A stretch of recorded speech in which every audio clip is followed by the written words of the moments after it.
Yang berikutnya adalah pas Armuzna. Nah ini, satu, Bapak Ibu nanti akan ada namanya Arafah Smart Card. Jadi setiap orang dikasih kartu Arafah.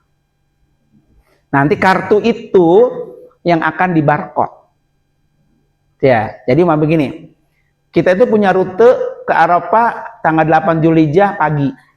Berarti habis sholat subuh, buru-buru sarapan, kemudian sebelum sholat subuh udah mandi sunat ihram. Atau satu hari sebelumnya sudah dirapi-rapin kuku dan semuanya itu ya kan. Jangan pikirin sekarang, itu nanti ya. Terus sebelumnya, 2 hari sebelumnya bapak-bapak udah dikasih kartu. Ini masih yang kemarin ya, yang sekarang kan belum tahu yang 26.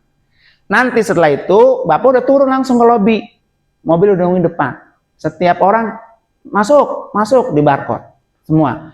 Mobil penuh, gejekrek pintu, langsung disegel pintu busnya. Dan segelan itu nggak boleh dibuka kecuali sama petugas di Arafah. Ya. Nanti di Arafah yang membuka segelan bus itu adalah petugas resmi. Kalau ternyata didapati segel itu terbuka sampai di Arafah, maka orang itu gagal haji satu bus. Iya, ketat Pak. Arafah itu, orang haji itu ya karena di Arafah itu. Makanya dikasih apa tuh? Smart, ya. Scan barcode smart card bisa dipindai untuk mengetahui data jamaah. Simpan smart card dengan aman, jangan sampai hilang, segera laporkan kepada petugas smart card kalau hilang. Kalau nggak punya kartunya, buru-buru laporan. Karena Bapak Ibu bisa masuk Arafah karena punya itu. Ya. Kemudian prosedur penggunaan smart card dan pemberangkatan ke Arafah. Bus akan datang ke hotel jamaah bersama petugas yang membawa alat scan-nya. Jadi setiap orang scan gitu ya. Kemudian jamaah bersiap di lobi hotel sesuai dengan jadwal keberangkatan ke Arafah telah disusun. Saya bilang tadi trip pagi apa siang apa sore gitu kan. Kemudian petugas melakukan scan barcode pada smart card jamaah sehingga namanya muncul dalam manifest. Ya, setiap yang di-scan itu akan muncul. Kemudian jamaah yang sudah di-scan barcode dipersilakan naik bus. Jika sudah penuh, manifest akan ditutup dan pintu bus akan disegel. Bus berangkat menuju Arafah, pintu bus baru akan dibuka sampai di depan pintu masuk ke tenda Arafah. Ya kan, dari hotel ke Arafah kan lumayan, ada mungkin sekitar 10 kilo. Ya, dan itu semua bus-bus yang akan membawa jamaah seluruhnya Pak. Kalau tahun itu katakan ada 3 juta orang atau 5 juta orang haji, semua sibuk ke Arafah semua. Ya, makanya tanggal 4 Zulhijjah itu sudah Pak. Close semua, udah nggak ada kegiatan Bapak Ibu, pokoknya di hotel fokus. Istirahatin, makan, istirahat, cukup semua. Di situ semua udah nggak bergerak kemana-mana. Biar pas tanggal 8-nya, 4 hari berkasih istirahat, tanggal 8-nya Ibu benar-benar sehat. Ya. Kemudian dilarang membuka pintu segel kecuali setelah sampai di maktab Arafah. Jika kedapatan segel rusak, jamaah dapat tidak boleh masuk Arafah. Yang saya bilang tadi kan. Dalam perjalanan dari Mekah ke Arafah akan di pemeriksaan scan point dan oleh keamanan umum. Jadi nanti perjalanan nanti akan diperiksa, paling supirnya aja. Ya. Nanti kalau dalam bus itu Pak, Bapak Ibu, nggak mesti setiap orang duduk gini rapi kayak kita motor. Itu yang berdiri, yang berjubel begitu. Udah begitu aja udah nggak apa-apa. Kalau nanti mamanya pas giran masuk, Pak Baitullah ternyata udah masuk duluan ke bus, ibunya belum, nggak usah ribut. Nggak usah ribut sampai marah, sampai berantem. Mereka nyampe sono, domelin lakinya. Wah, gimana sih nih? Gue tadi juga kita dibawa tinggal gitu. Pokoknya ntar nyampe ke tenda, tenang aja, nggak usah ribut. Ya, nah ini yang perlu dikasih tahu sama jamaah. Kadang-kadang kan Bapak udah berihram, Bapak udah niat haji.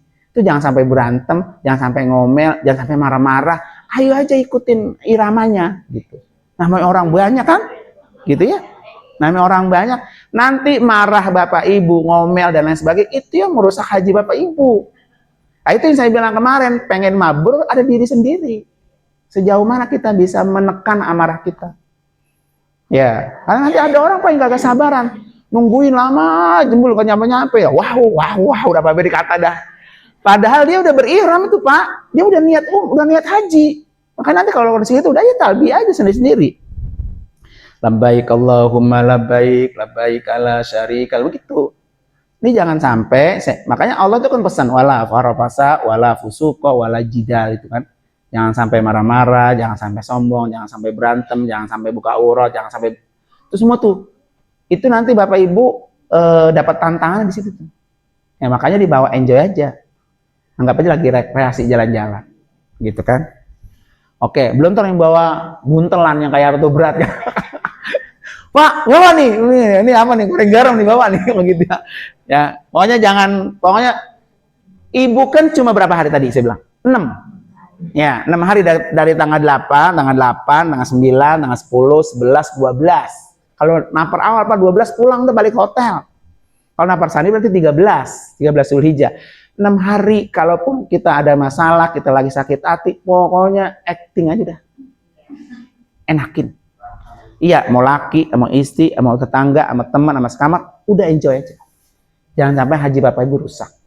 Ya, gara-gara lingkungan yang kayak gitu tuh, ya kan? Dan itu sangat mungkin, Pak, sangat mungkin. Ya, ntar bisa berantem, bisa berkelahi dan lain sebagainya. Oke.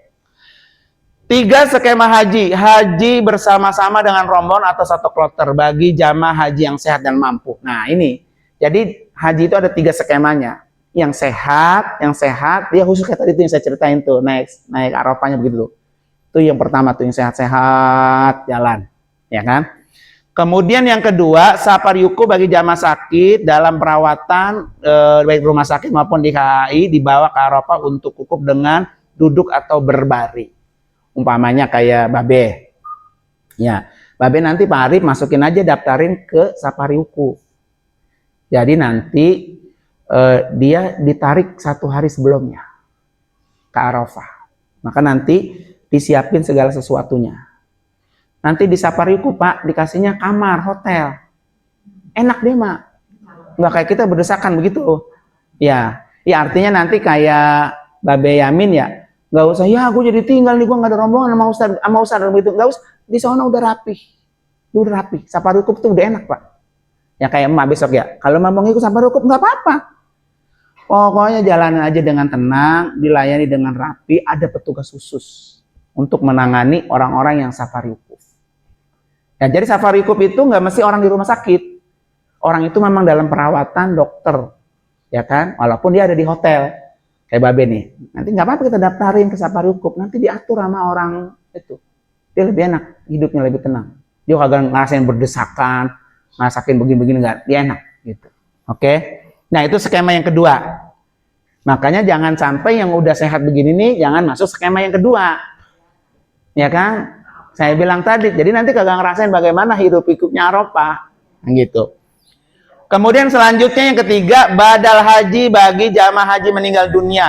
Baik meninggal di asrama haji, di embarkasi perjalanan keberangkatan di Saudi Arabia sebelum wukuf, atau sakit dan tidak dapat disafari wukufkan, atau jamaah mengalami gangguan jiwa.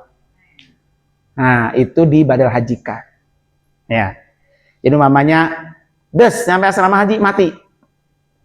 Ya kan? Berarti dia nanti udah dihajiin tuh. Jadi keluarganya nggak perlu apa? Khawatir. Dia tetap haji, tapi dihajikan. Atau mamanya di pesawat matinya. Ya kan? Tetap dihajikan. Atau baru nyampe pisan, udah mati dia. Tetap dihajikan. Atau mamanya dia error. Hilang akal, ya nyampe sono gila atau apa gitu, masuk rumah sakit jiwa, dihaji, gitu. Jadi semua tetap posisinya dihajikan. Namanya itu badal haji. Jadi ada 3 skema. Pengennya skema nomor berapa? Atuh, ada yang nomor 3. Ya, nauzubillah ya, gitu kan. Tapi nggak apa-apa nih kalau nomor 3 nih, kalau mati langsung haji mabrur. Gitu ya, pesan pakai Nurali gitu. Lo pengen haji mabrur nggak? Pengen. Lo pergi jangan pulang lagi lo, haji mabrur lo, gitu. Ya, oke. Terus selanjutnya, nih bersiap-siap ke Arafah. Tanggal 8 Zulhijjah jamaah haji berangkat ke Arafah. Jamaah haji lemah, ya. Jamaah haji berangkat ke Arafah. Jamaah haji lemah, lansia, risti sangat dianjurkan berniat ihram. Tuh tadi. Isyarat seperti ketika mereka berniat isyarat pada waktu umroh. Jadi nanti kalau memang pada saat mau berangkat itu zamannya risti itu maksudnya resiko tinggi ya, nggak apa-apa nanti dia niatnya pakai niat isyarat tadi, ya takut nanti di perjalanan ada yang kurang. Persiapan menuju Arafah disunahkan membersihkan badan dan mandi, berwudu, memotong kuku, memakai wangi-wangian badan, berpakaian ihram, melanjutkan dalam melaksanakan salat sunnah ihram, berniat haji dengan isyarat. Kalau memang yang tadi ujur ya, membaca talbiyah selama perjalanan ke Mekah ke Arafah serta bersolat berdoa, berangkat menuju Arafah pukul 7 sampai dengan selesai. Jadi tanggal 8 Juli jam 7 pagi udah ada pengangkutan sampai malam. Ya. Oke. Alur naik bus jamaah rute ke Arafah. Ini alurnya nih Pak. Dari hotel terus menuju sesuai dengan tripnya nih. Trip 1 jam 6 sampai jam 10. Trip 2 jam setengah 11 sampai jam 3. Trip 3 jam setengah 4 sampai jam 20. Jam 8 malam. Tinggal nanti kita dapatnya di trip keberapa. Artinya kalau dapatnya trip 3 ya udah nyantai-nyantai aja. Di apa tuh? Di kamar, di hotel ya. Jangan keburu-buru baik. Oke. Alur pergerakan jamaah dari Arafah. Ini kalau udah dari Arafah ya. Nih busnya nih. Semua ini tenda Arafah. Kemudian ketentuan wukuf. Ketentuan wukuf berarti wukufnya tanggal 9. Makanya diangkut tanggal 8. Biar tanggal 9 Bapak Ibu udah semua dinyatakan ready di tenda Arafah. Karena kalau masih ada jamaah yang belum masuk tanggal 9 ke Arafah, dikhawatirkan dia gagal haji tahun itu. Maka pengangkutannya tanggal 8. Ya kan? Nah, selama di Arafah, Bapak Ibu sudah dapat makan 3 kali nasi bok. Ya, kopi, teh, semua susu ada tersedia. Tinggal kalau mau bawa apa tuh gelas melamin ya. Iya, kopi boleh. Kopi ada. Kemudian mah kopinya Nescafe. Ya, Nescafe, gulanya ada, tehnya ada, semua lengkap, ada semua itu. Tinggal mau makan aja. Kalau Ibu ada yang kopi bawa sendiri, apa tuh kapal api bawa aja sendiri. Atau mau bawa kopi, atau mau bawa mie gelas, atau mau bawa goreng garam, bawa gelasnya sendiri yang kayak melamil itu, sama sendoknya bawa. Supaya nanti kalau Ibu mau ngapa-ngapain, mau ngeteh, mau ngapain, nyeduh apa tuh, nyeduh apa sih itu yang kayak sereal itu, nah silakan itu ya kan. Iya, energen. Wukuf dilakukan setelah khutbah wukuf dan sholat jamaah qashar. Jadi nanti sholatnya di tenda itu dari tanggal 8 sudah di jamaah. Johor sama asar 2-2-2 gitu. Ntar maghrib sama isya 2-2-2, ntar subuh. Gitu, sholatnya selalu di qashar. Usahain jangan sampai kagak di qashar. Karena nanti kalau kagak di qashar Bapak jadi sembahyang sendiri. Orang udah pada sholat, Bapak belum sholat gitu. Selalu begitu ya.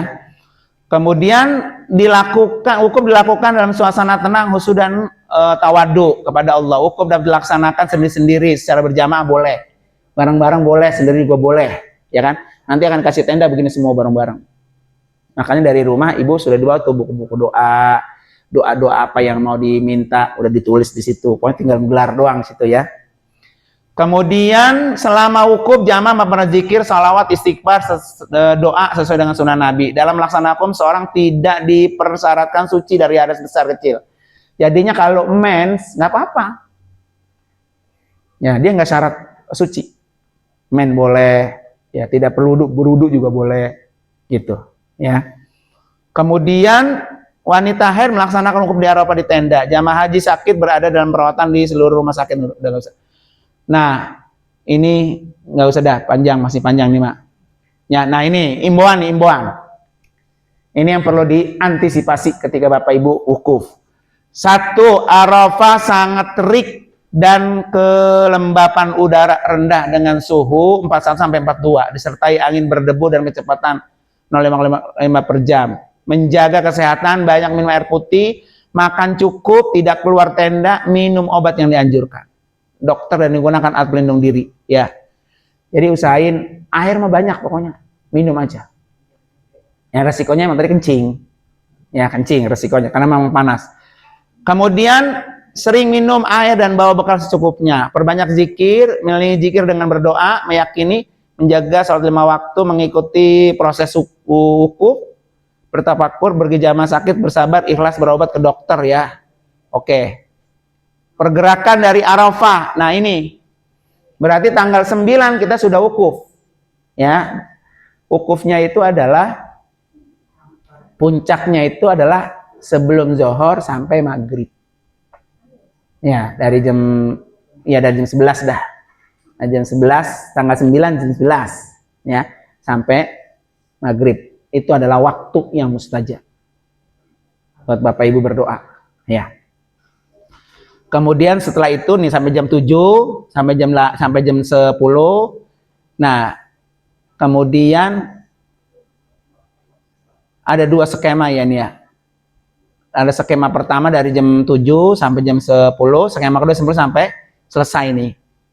Ya, diikuti 55.000 jamaah 25%. Berbasis data jamaah risti, lansia, stabilitas dan pendampingan dari kloter. Jam 19 jamaah berkumpul di pintu gerbang maktab. Di Arafah jamaah melintas Muzdalifah. Nah ini yang murur, Pak. Yes. Jadi ada 2 skema. Penjemputan jamaah haji dari Arafah menuju ke Muzdalifah. Itu habis maghrib dari Arafah. Ini tanggal 9 nih maghribnya. Berarti malam takbiran. Nanti ini Arafah, di depan ada pintu gerbang gitu Pak. Ada pintu gerbang ada petugasnya. Nanti jamaah-jamaah yang risti, ya maksudnya yang uzur, yang tua, itu sebelumnya udah daftarin. Ini di luar dari safari hukum ya. Maksudnya gini, Ibu Rindit nggak didaftarin safari hukum karena sehat. Tapi Ibu Rindit, dia lansia. Maka saya daftarin nanti ke Murur, ya kan, supaya Ibu Rindit tidak mabit di Muzdalifah, cukup Muzdalifahnya lewat aja, ya kan, itu aturannya, begitu. Nah orang-orang yang kayak gitu tuh, itu diangkut dari Arafah dari sejak habis maghrib, ya, nanti kan sholatnya maghrib sama isya jadi satu, diangkut sampai jam 10, ya nanti dia lewat doang tuh, langsung ditarik sampai ke Mina. Jadi Muzdalifahnya nggak turun. Nah ternyata kemarin tuh realisasinya ternyata karena memang orang kredit banget ya. Jadi sama maktab tinggal dipilih. Nah ini pintu yang murur, ini pintu yang normal. Akhirnya maktab, Bapak Ibu yang mau murur ke sini ke ini apa nih? Kiri ya, ke kiri gitu. Kalau yang mau biasa ke kanan. Lalu udah sama banyak udah kita murur aja murur semua udah. Satu KBH itu murur semua. Cuman dapatnya kita naik jam 1 dini hari. Jadi jam 1 itu masih ada di Arafah. Ya, nah kemudian naik mobil murur itu, nyampe di Muzdalifahnya macet. Total nggak bergerak sampai 2 jam di bus. Di busnya begitu pakai pepes santri. Berdiri ya. Udah berduduk dah. Alhamdulillah. Kalau kagak ya kagak gitu. Nah itu resiko-resiko kayak gitu tuh besok harus dihadapi dengan ya udah nyaman aja udah gitu, ya udah biarin aja begitu gitu, ya kan? Karena kemarin tuh ada Pak, bapak itu mungkin karena lagi kurang sehat ya, terus mabok juga ya, dianya mabok gitu, wah jejeritan, gue di mobil, nggak tahu mana itu, pokoknya di mobil itu tuh, ya, wah mau uang kan juga nyapa, gue burak begitu, lah mau diapain mobil macet, iya, mobil lah. Ya karena mungkin kondisinya emang lagi mabok, lagi kurang sehat gitu kan. Kita kan nggak tahu namanya orang kan, gitu. Nih, ini diantaranya ya. Ya mudah-mudahan sih besok dapatnya yang murur itu. Ya. Karena kalau murur itu memang kekurangannya Bapak, Ibu nggak ngerasain tidur di Muzdalifah. Tapi paginya Bapak Ibu nggak mikirin jemputan.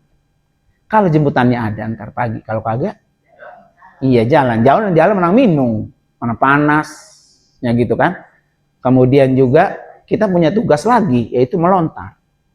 Melontar itu aja dari tenda belum tentu dekat apa jauh, nggak tahu tendanya kan, belum tahu di mana adanya. Gitu, makanya kalau murur itu minimal sudah menyiapkan tenaga buat kita. Yang kagak bisa tidur Pak, jam 1 masih di mobil ngantri. Kapan mau tidurnya? Ya kan, terus kemudian besok pagi udah ngelontar, jadi belum ada waktu buat istirahat. Yang kedua kalau nggak murur Pak, dapat tendanya di Mina udah ngejebol-jebol, udah kalau udah ada itu udah dipakai sama orang, udah nanti kita misah itu, pokoknya ada kasur yang kosong ya itu diisi kasur kosong gitu. Kalau dia murur mah dia kan datang sampai di Mina jam 3, belum ada orang, kosong, kita tinggal milih mau tidur di mana, gitu. Udah rombongan kita segini nih, gitu kayak kemarin saya gitu kan.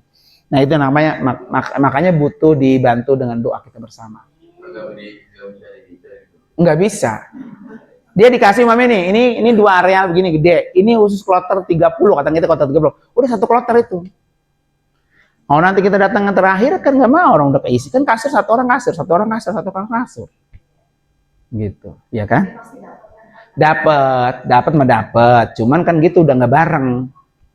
Harus tidurnya begitu berjajan rumah kita, mulutnya gitu kan enak. Kongko-kongkonya enak, kalau tidurnya enak, mau buka gelar makanan juga enak begitu kan. Iya. Nah ini mah satu pojokan sono marindit, yang satu pojokan sono orang ada kasur kosong doang gitu ya. Susah diantisipasi itu. Ya. Oke, ini tidak saya bahas ya. Ini tinggal murur-murur nih. Ya. Nah, ini. Setelah itu baru Bapak Ibu ditarik ke Muzdalifah. Muzdalifah adalah padang pasir dengan terbuka, dikenal juga dengan Masjidil Haram. Kondisi Muzdalifah pada tanggal 10 Zulhijjah diwarnai dengan kepadatan lalu lintas tuh. Mengantarkan jamaah dari Arafah ke Muzdalifah. Seluruh jamaah di Arafah berhenti di Muzdalifah untuk mabit. Jamaah turun dari bus, masuki lapangan luas yang dibatasi dengan pagar besi. Tempat mabit berupa hamparan, nggak ada tendanya. Oh gitu aja udah, suruh tidur di situ. Iya, tidur di pasir. Ya gimana mau pulas tuh kita, gitu ya.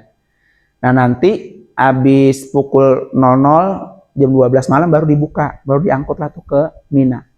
Kalau transportasinya kagak kredit. Nah orang saya kemarin aja, boro-boro kita mau membeli Muzdalifah, lah orang jam 1 aja masih di Arafah. Jam 1 pagi, harusnya kan itu jam 1 udah ditarik dari Muzdalifah ke Mina, tapi kita masih ada di Arafah, kan begitu. Kondisi memang begitu, Pak. Oke. Nih, tipsnya, Pak, di Muzdalifah. Mabit di Muzdalifah termasuk wajib. Artinya kalau ada orang yang kagak mabit, maka haji tetap sah. Cuman bayar dam. Makanya mabitnya istilahnya murur. Ada doang, lewat doang situ. Begitu kan, sudah dianggap sah. Menginap, istirahat, berzikir dengan baca talbiyah. Kemudian masih talbiyah nih, Pak ya. Kemudian menyelingi zikir dengan berdoa kepada Allah, mengambil kantong batu yang disediakan oleh syarika atau mencari sendiri sebanyak 49 butir kalau napar awal, 70 butir kalau napar sani. Berusaha mempertahankan kondisi kebugaran fisik tuh. Gimana mau bugar, emang kurang tidur. Ya, Pak ya. Makanya tadi diantaranya apa tuh? Asupan vitaminnya, ya vitamin bawa itu. Karena emang semua kondisi kayak gitu. Kalau udah kayak gitu itu kan sensitif, Pak. Cepat marah, cepat tersinggung gitu. Nah, situlah diuji kemabruannya. Gitu ya. Oke. Nih, langsung dari situ baru menuju ke mana tuh? Mina. Nah, di Mina itu mulai tanggal 10 Zulhijjah sampai tanggal 13. Jadi 10, 11, 12, 13, 4 hari. Kalau dia ngambil nafar sani. Kalau dia ngambil nafar awal berarti sampai tanggal 12. 3 hari. Ya kan, kerjanya dan melontar jumroh selama berada di Mina. Ya, sholatnya di jamak qashar selama di Mina. Jadi Bapak Ibu nanti aktivitasnya jadi tidak terganggu oleh sholat, ya kan? Semuanya berada dalam keadaan di tenda Mina. Nah, tenda Mina itu Pak, AC-nya kayak apa ya? Udah begitu Pak, globok begitu bareng-bareng. Nah, begitu ya. Nah kebetulan kalau kemarin saya itu tendanya di bawah jalan layang. Ini jalan layang atas, bawahnya tenda. Nah jadi adem baik, enak. Begitu ya. Kalau kagak ada jalan layang, emang nggak tahu dah panasnya seapa itu. Terus yang paling itu lagi, toilet. Makanya ibu-ibu yang rada-rada beser, bawa itu, pempes. Atau bawa pempes sempak tuh ya. Nanti kalau kagak tahan, ya udah kencing di pempesnya aja. Karena memang ngantri. Makanya saya bilang kemarin, nanti di Arafah ke di Muzdalifah, udah jangan mikirin mandi. Beli tisu mandi. Ya, tisu mandi tinggal lap doang. Bapak-bapak gampang lap di tenda, enggak apa-apa. Gitu kan. Kalau mandi jadi lama. Udah gitu airnya juga panas. Di Mina, ngantri Pak ya. Banyak dah, itulah perjuangan Pak. Namanya pengen haji kan. Gitu. Jadi nggak seindah yang dilihat di TikTok ya, gitu. Imbauan pelaksanaan ibadah di Mina, jamaah lansia Risti tetap berada di tenda selama di Mina. Makanya nanti kayak Marindit kalau emang kebetulan mamanya jauh melontarnya ya, udah diem aja di tenda. Nanti batu lontarannya titip ke saya atau ke siapa nanti kita lontarin, gitu kan? Karena perjalanannya lumayan. Paling nanti kalau mau ngikut ya di hari terakhir. Dia ngerasain bagaimana ngelontar itu kan. Kemudian keluar ketua kloter berkoordinasi dengan pembimbing ibadah kloter untuk mendata kembali jamaah lansia dan risti yang dapat melempar jumroh. Nanti didata. Ya, siapa yang penting nanti ketika di tenda kan kita ngelontar begitu. Di tenda jangan ngeluyur. Iya, jangan keluar tenda ngeluyur kemana-mana. Nanti kagak balik lagi nggak tahu. Tenda itu kan Pak kayak perumahan baru jadi. Kalau kita namanya mereknya nggak hafal, nggak ketemu-temu nyari. Iya, gitu. Iya. Terus selanjutnya tata cara melontar nanti itu belasa praktek dah. Ya. Nih, waktu lontar jumrah Aqobah. Jadi jumrah Aqobah itu dilontar pada tanggal 10 Zulhijjah. Hari raya Idul Adha. Bapak Ibu masih pakai ihram. Ya. Kalau kemarin sih habis sholat subuh, habis sarapan langsung berangkat saya, ya kan? Bawa batu 7 butir aja setiap orang, ya. Nanti satu batu dilempar ke tempat jamarot. Nah, setelah itu Bapak Ibu baru apa? Tahallul. Itu tahallul awal namanya, tahallul pertama. Maka setelah tahallul boleh lepas pakaian ihram. Cuma belum boleh satu berhubungan suami istri gitu kan. Nah, ini nanti besoknya tanggal 11, tanggal 12, tanggal 13 kalau bagi yang napar sani, ya kan? Nah, ini ketentuan mewakili lempar jumroh Aqobah dan hari tasyrik. Hukum mewakili lempar jumroh adalah boleh. Status hukumnya sah dan tidak dikenakan dam. Ya, jadi kalau kita mewakilin orang boleh. Yang kedua, jamaah lansia sakin lama ujur gunakan kursi roda agar mewakilkan lempar jumrohnya kepada jamaah lain. Jadi nanti yang lansia dititip aja. Orang yang mewakili lempar jumroh boleh sesudah berhaji ataupun yang belum berhaji. Ya kan? Jadi kalau ada umpamanya yang lemparin orang itu nggak haji, nggak apa-apa. Kan emang haji semua kita kan. Kemudian jamaah yang boleh melaksanakan ibadah lempar jumrah untuk satu orang atau lebih hingga tidak terbatas. Artinya nanti ketika umpamanya saya mewakili saat yang Bu Rindit, mewakili ibu ini boleh. Gitu kan? Oke. Ini cara mewakili selama di Mina jamaah haji melaksanakan lempar jumrah pada tanggal 10 Zulhijjah. Jamaah lansia dan lain-lain sakit jumrah hukumnya mewakili lempar jumrah ada sah. Tata caranya melempar setiap jumrah untuk diri sendiri, kemudian baru untuk orang lain.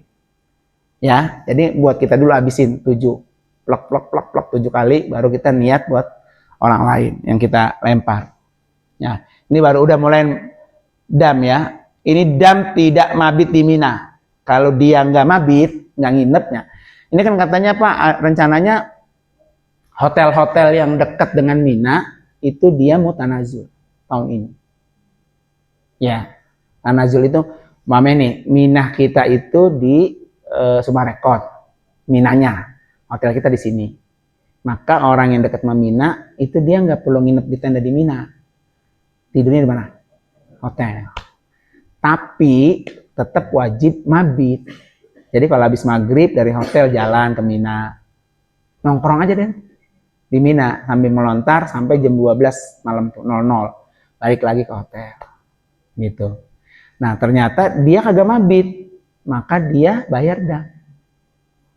Resikonya kalau tanazul tuh begitu, kasihan yang lansia. Iya, jalan kaki nggak ada transportasinya. Tahun kemarin mau digituin, ternyata pada 2 hari menjelang Arafah nggak boleh Mas Saudi. Jadi nggak ada yang tanazul kemarin. Sebetulnya mah enakan nggak tanazul, ya hari nggak apa-apa jauh gak sama tempat melontar.